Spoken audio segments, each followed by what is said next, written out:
الله من الشيطان الرجيم. بسم الله الرحمن الرحيم.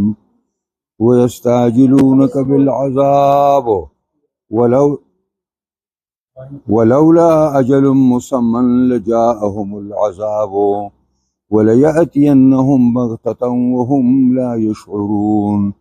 يستعجلونك بالعذاب وإن جهنم لمحيطة بالكافرين. يوم يغشاهم العذاب من فوقهم ومن تحت أرجلهم ويقولوا ذوقوا ما كنتم تعملون. صدق الله مولانا العظيم. دا سورہ عنکبوت مکی صورت تے نو د مکی مشرکانو او خاص کر پائے کہ ابو جہل او نضر ابن حارثہ دا ډیر اوتی مشرکانو خطرناک مشرکانو کم دی تعالی کا گولی تا او کم ذکی ناستی یہ خورا شئی دلتکی اپاسا وقت نه وای پته ولګی دا سره پاره دی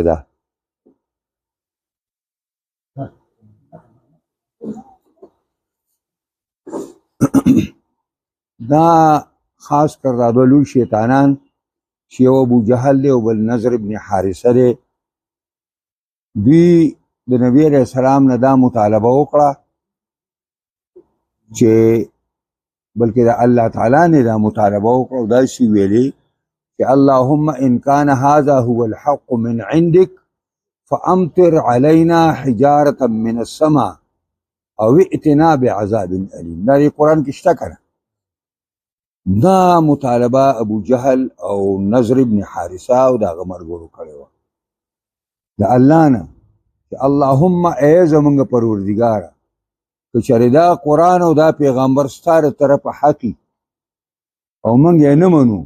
نو په مونږ باندې اسمان نه عذاب نازل او ائتنا بعذاب الیم. په مونږ باندې نو اللهم ان كان هذا هو الحق من عندك فامطر علينا حجارة من السماء مونږ باندې د اسمان نه د کانو بارانو کې او ائتنا بعذاب الیم یا مونږ ته عذاب درناک راکړي. دا مطالبه دا دی مفسرین دا لیکلي دي معاویه رضی الله عنه داسې مزاحي و مرګرو سره یې مزاح هم کو نو د سبا د ښار نه یو مشر سړی راغلی و نو هغه ته وویل چې داني ستاسو را مشران ډېر کم عقل نه و چې یو پیغله جینۍ په ځان باندې باچایانه کړې وه نو هغه ویل یاره صاحب پته نه لګي چې زما را مشران به ډېر بېوقوفان که ستا مشران به ډېر بېوقوفان ویل ولې زما مشرانو څه ویلي هغه ویل ستا مشرانو دا ویلي دي چې اللهم ان كان هذا هو الحق من عندك که دا قرآن او پیغمبر ستا د طرف نه حقي نو په موږ د اسمان نه باران وکړي او یا سخت عذاب راله راکړي. نو سته دا راته ووایي چې کوم کبکر شو کوم هوښیار شو پوهېږئ معاویه رضی الله عنه یې غلی کړ پوهېږئ په دې باندې نو مطلب دا دی چې زما مشرانو غلطي کړې وه چې یو پیغله جینۍ په ځان باندې او ملکه سازه کړې وه خو زما د هغې نه زیات خطرناکه خبره دا وه چې هغه د الله تعالی په دربار کې دا خبره او الله سره خبره کې چې دا قرآن حق او دا پیغمبر حق نو په باندې د کاڼو باران وکړو د اسمان نه راباندې چې کوم دی نو او یا موږ ته یو خطرناک عذاب راکړه. نو ځکه قرآن وایي ویستعجلونک بالعذاب په تلوار باندې غواړي ستانه عذاب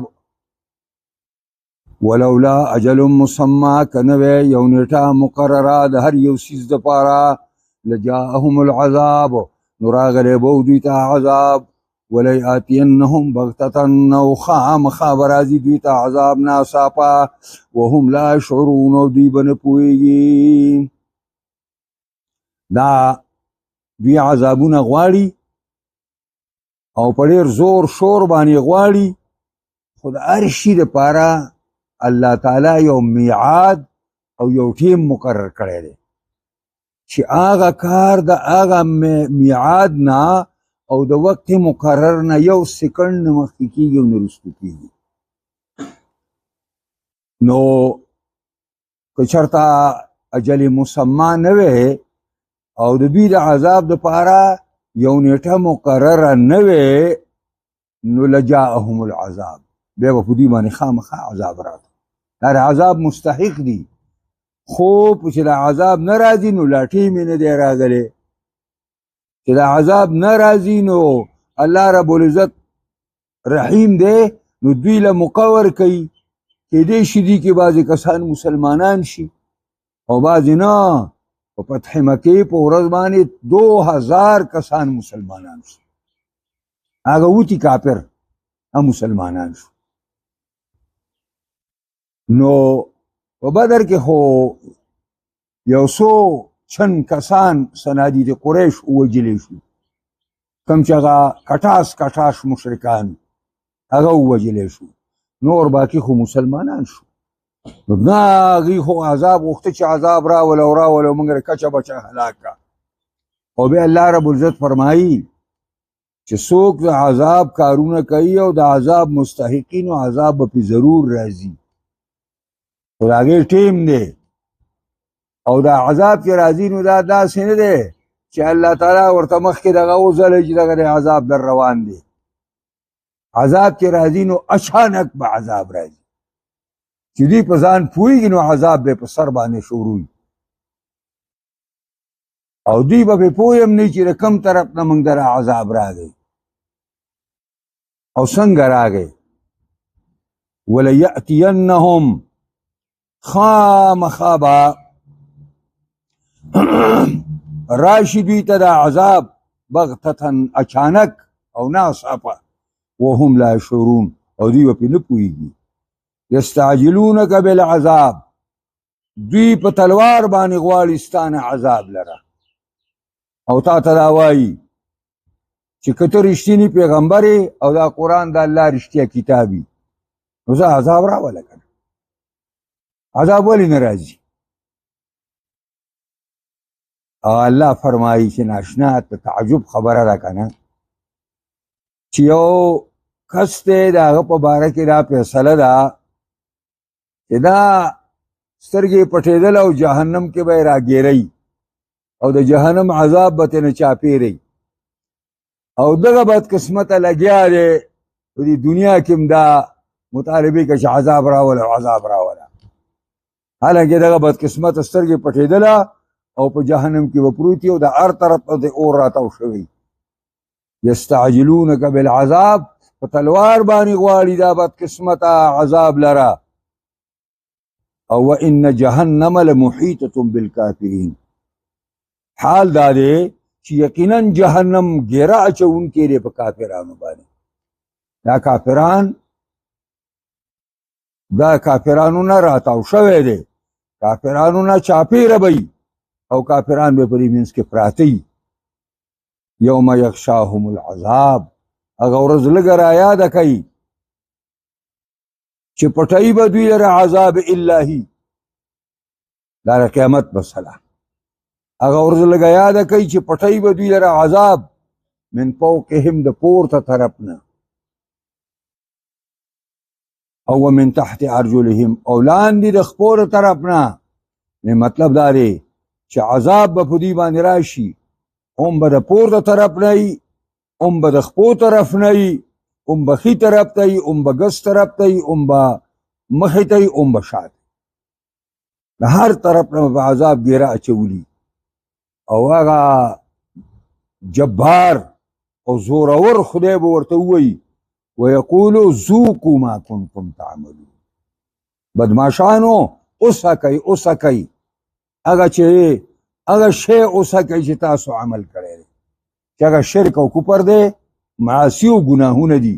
دا خپل د هغې هغه سزا اوسکئ تاسو.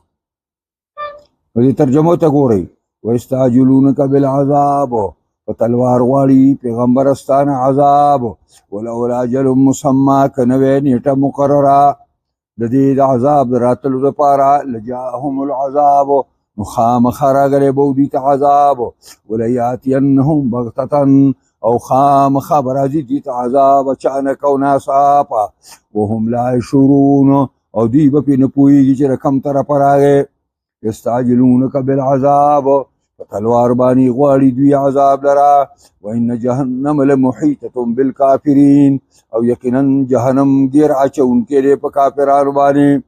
یوم یغشاهم العذاب هغه ورځ چې پټوي به دوی لره عذاب من فوقهم د پورته طرف نه ومن تحت ارجلهم او د لاندې طرف نه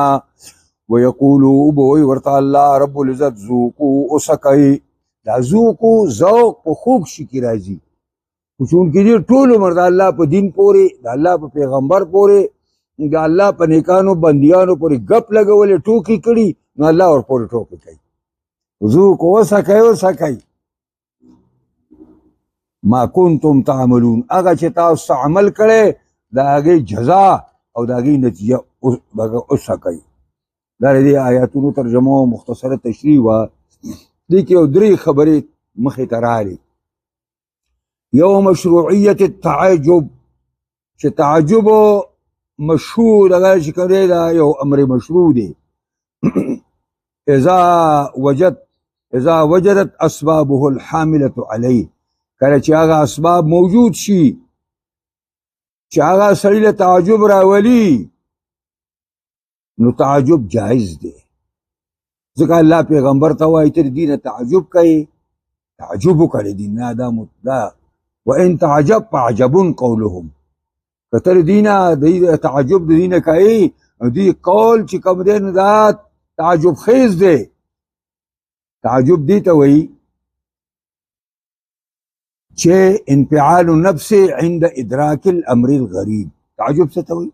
انفعال النفس په نفس کې داسې اثر پیدا شي د دې وجې نه چې یو ناشنا کار وویني لکه به طور مثال تاسو ته موږ وویل چې هلکه د اسمان نه خر را روان دی راخپې داسې کړي تاسو په طالبانو چې هله دا لا څنګه چل دا هسې یو نظیر ما تاسو ته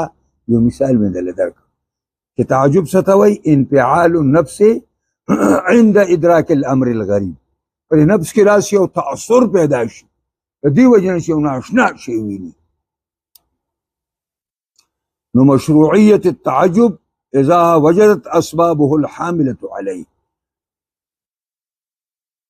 تعجب جائز دی کله چې اسباب موجود شي او بیان مدى حمق وجهل وسفه الكافرین والمشرکین بخاصه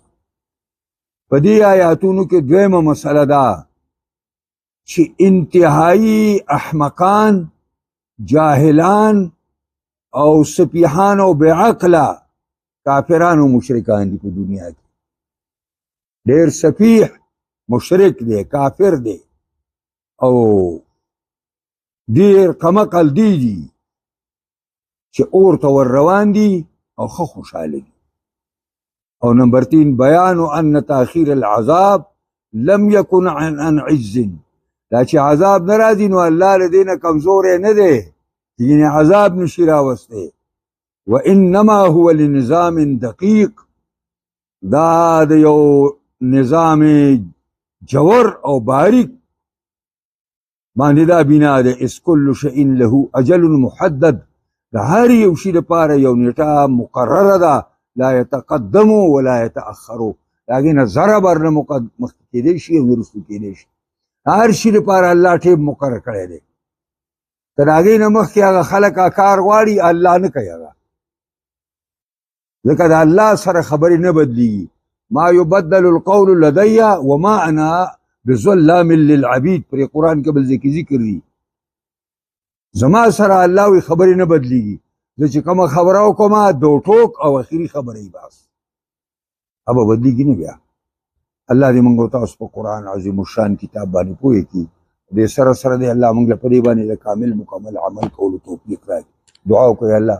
موږ د قرآن په اسرارو لطایفو ترجمو باریکو باندې پوهې کړي دې سره سره الله موږ له په دې باندې د کامل مکمل عمل کولو توفیق راکړي قرآني نظام د شریعت نظام په تمام جهان خاص کر پاکستان کې راولي دې له څوک کار کوي کامیابي کې څوک مخالفت کوي هدایت ورته وکړي که بدقسمته یې تباه کړي. الله زموږ د ټولو نه راضي شي